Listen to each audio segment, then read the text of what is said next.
Við vorum að halda sjávarútvegsdaginn núna í 15 skipti í samstarfi við Deloitte, SA og SFS. Við höfum talið það að vera mikilvægt fyrir bara samfélagið allt að við gerum upp sjávarútveginn, við förum yfir allar rekstratölur 2017. Yfirskrift þessa fundar var lítill fiskur í stóru tjörn.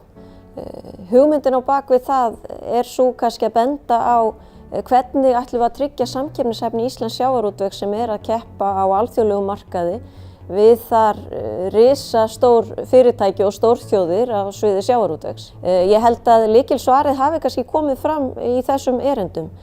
Það er fjárfesting, fjárfesting, fjárfesting. Erindi mitt á sjávarútvegsdeginum var að fjalla stefnumiðar fjárfestingar Eskju en á undanförnum 3 árum hefur við ráðist í miklar fjárfestingar og breytingar á viðskiptamódeli félagsins. Við fjárfestum í 3 skipum og byggðum nýtt uppsjávarfrystihús á Eskifirði. Mitt erindi er að fjalla náttúrulega tölurnar úr sjávarútvegsgagnagrunni Deloitte og það hefur verið að fara yfir allar þessar tölur og þar kemur náttúrulega fram í tölunum að tekjurnar er að lækka umtalsvert. Það er að lækka 224 milljarðar, lækka heila 25 milljarðar. Framtíðin í sjávarútvegi er að mínu viti björt, þrátt fyrir áskoranir. Við erum með vel rekin fyrirtæki, við erum með gott fiskveiðistjórnarkerfi.